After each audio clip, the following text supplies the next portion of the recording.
ನಮಸ್ಕಾರ ವೀಕ್ಷಕರೇ, ಅಶ್ವವೇಗ ಡಿಜಿಟಲ್ಗೆ ಸ್ವಾಗತ. ನಾನು ಅಕ್ಷತಾ. ಪ್ರೇಮ ಅನ್ನೋದು ಮೊದಲ ಸಲ ಬರೋದು ಒಂದು ಕ್ರಶ್ ನಿಂದ ಅಂತ ಹೇಳಬಹುದು. ನೀವು ಹಾಗೇ ನಡೆದುಕೊಂಡು ಹೋಗ್ತಾ ಇರುವ ವೇಳೆ ಎದುರಿಗೆ ಬಂದ ಹುಡುಗಿ ಹಾಗೆ ನಿಮ್ಗೆ ಇಷ್ಟವಾಗಬಹುದು.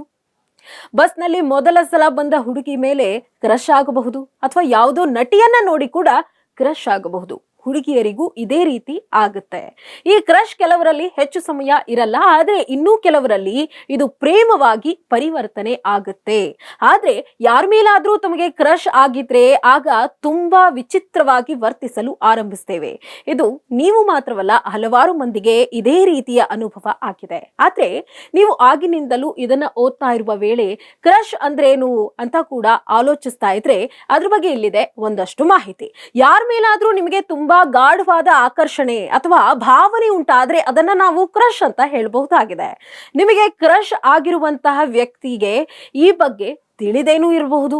ನೀವು ಕೇವಲ ಒಂದು ಸಲ ಭೇಟಿ ಆಗಿರುವಂತಹ ಅಪರಿಚಿತರು ಅಥವಾ ಕಚೇರಿಯಲ್ಲಿ ಯಾರ ಮೇಲಾದ್ರೂ ಸಹ ನಿಮಗೆ ಕ್ರಶ್ ಆಗಬಹುದು.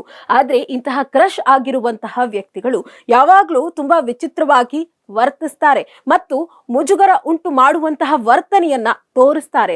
ಅಂತಹ ಕೆಲವು ವರ್ತನೆಗಳ ಬಗ್ಗೆ ಇಲ್ಲಿ ನಿಮಗೆ ಮಾಹಿತಿ ತಿಳಿಸಲಾಗುತ್ತೆ. ನಿಮಗೆ ಪರಿಚಯ ಇರುವವರ ಮೇಲೆ ನಿಮಗೆ ಕ್ರಶ್ ಆಗಿದ್ರೆ ಆಗ ನೀವು ಯಾವಾಗ್ಲೂ ಅವರಿಂದ ಒಂದು ಕರೆ ಅಥವಾ ಮೆಸೇಜ್ ಅನ್ನ ನಿರೀಕ್ಷಿಸ್ತೀರಿ.